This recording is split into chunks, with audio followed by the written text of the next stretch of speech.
Assalamualaikum warahmatullahi wabarakatuh. Selamat sore, saya Zidan Linar Putra dari angkatan 2019 NRP 118. Di sini saya akan menjelaskan mengenai transaksi yang melibatkan trigger untuk final project dari manajemen basis data. Jadi di PG Admin ini sudah ada beberapa data dummy yang sempat saya masukkan di belakang layar. Dan ini ada query-query yang sudah saya buat untuk kurang lebih bisa menjabarkan bagaimana jalannya trigger. Jadi langsung dimulai saja dari trigger yang pertama. Trigger yang pertama ini kita langsung membuat card atau keranjang ketika user pertama kali register dan masuk ke database. Jadi bisa langsung kita coba. Kita mungkin di awal kita query dulu dari usernya ini ada apa saja.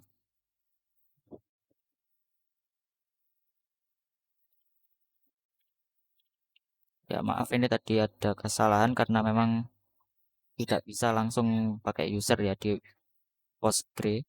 Nah, di sini row-nya kosong karena masih belum ada user, lalu kita masukkan. Oh ya, saya tunjukkan juga yang di card-nya.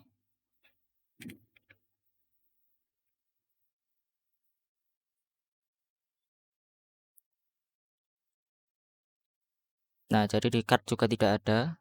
Lalu kita eksekusi yang pertama ini. Nah, ini ada kesalahan bahwa created add tidak ada. Maaf, mungkin saya typo di sini.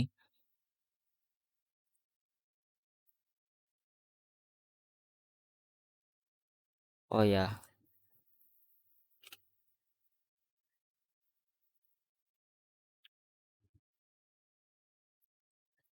jadi saya lupa menambahkan untuk RID atau role ID. Di sini ada beberapa role, tepatnya cuma dua karena di toko itu hanya ada customer sama admin. Jadi kita masukkan role-nya, misal saya sebagai customer. Jadi kita bisa masukkan dan akhirnya bisa. Lalu ketika kita query, masuk nama saya di sini dan kita lihat keranjangnya ada. Jadi itu untuk trigger yang pertama. Berikutnya ada trigger yang kedua. Ini sebaliknya. Kalau user dihapus, maka keranjangnya juga otomatis terhapus. Ini ada UID-nya 2, berarti kita ganti jadi 2. Oh ya, ini usernya harus pakai.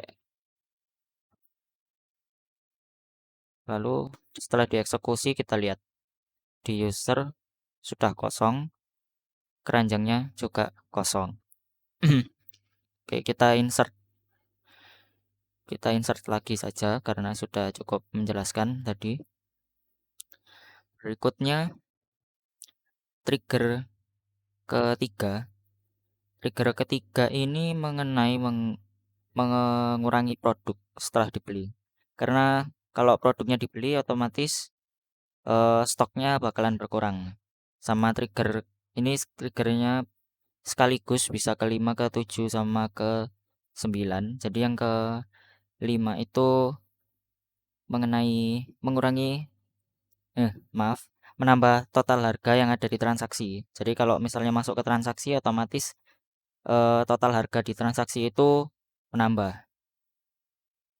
Kemudian ketersediaan barangnya juga bakalan diupdate. Kemudian ya, banyaknya transaksi yang melibatkan item itu. Nah, eh, untuk itu kita lakukan query di mana di sini kita lihat item yang dengan ID pertama itu ada 50 stoknya. Jadi kalau misalnya trigger yang mengenai stok itu yang ready ini akan jadi false setelah kita beli semuanya jadi 50-50-nya, jadi nggak ready stock alias jadi false. Pertama kita insert dulu, kita buat transaction. Berikutnya kita buat transaction detail untuk meng-attach barangnya itu tadi ke transaction. Sebelumnya mungkin bisa kita lihat dulu di transaction seperti apa tabelnya setelah di insert. Jadi nggak ada harganya ya, masih nol. eh Lalu kita eksekusi. Oh ya, ini take count ini tidak ada karena saya typo. Nah, kita lanjutkan. Nah, total price-nya sudah sesuai. Lalu kita coba query lagi dari itemnya. Dari item, nah, ready-nya ini sudah langsung jadi false ya untuk tadi yang ID barang satu dengan 2 juta dikalikan 50 sudah tepat ya tadi. Ya, ini sekian. Jadi itu untuk trigger ketiga, kelima, ketujuh, ke-9 itu tadi. eh Lalu ada trigger keempat. Trigger keempat ini sebaliknya.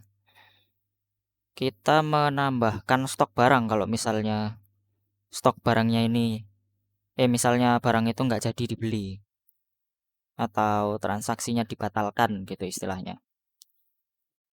Bisa kita lihat kalau tadi itu kan, nah ini lalu trigger berikutnya itu menambahkan mengurangi total harga maksud saya. Mengurangi total harga pas transaksinya itu kan kalau dibatalkan otomatis nggak jadi dibeli, jadi total yang dibayar pada saat transaksinya berkurang. Kurang lebih seperti itu.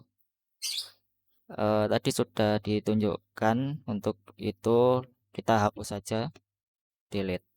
Nah, setelah itu kita query dari item. Nah, kembali stoknya 50 dan kembali lagi dia ready. Berarti trigger yang tadi jalan juga, trigger stoknya juga jalan. Kita trigger lagi buat yang ini, total price-nya juga jalan. Berikutnya kita ke trigger ke-8. Trigger ke-8 ini throw exception. Saat transaksinya ini istilahnya offside gitu ya. Kayak barangnya cuma ada 50 tapi kita pesannya banyak sekali. Nah, kita misal kita buat transaksi baru di sini. Kita mau beli motherboard di sini misal dengan ID 2, stoknya cuma 111 tapi kita nanti bakalan beli 200 gitu. Nah, kita buat transaksinya lalu kita buat transaction detailnya. Oh, maaf ini tadi tipe lagi. Kita jalankan kembali. Nah, akan keluar error bahwa pesanan terlalu banyak, stoknya tidak mencukupi. Berikutnya, saya akan menjelaskan mengenai kompleks query yang kami buat bersama. Ini karena sempat ngebug, karena agak susah juga membuat kompleks query, jadi kita ngefixnya bareng-bareng. Jadi saya copy saja. Mungkin akan saya jelaskan secara singkat bahwa query ini ngapain. Jadi kita itu ingin melakukan join untuk sub kategori sama barangnya biar biar ketika di query itu sudah langsung tahu ini barang ini masuk ke sub kategori mana. Tapi tapi kita cuma mengelompokkannya berdasarkan kategori tertentu. Seperti kan kita ambil contohnya enter komputer, mungkin saya sambil melihatkan. Di enter komputer ini kalau kita masuk ke prosesor misalnya. Masuk ke prosesor di sini dia langsung ada AMD soket AM3 dan seperti ini. Jadi kita lakukan query-nya. Jadi kita coba kategori ID. Tadi ada kategori ID 1 ya. Jadi kita coba query.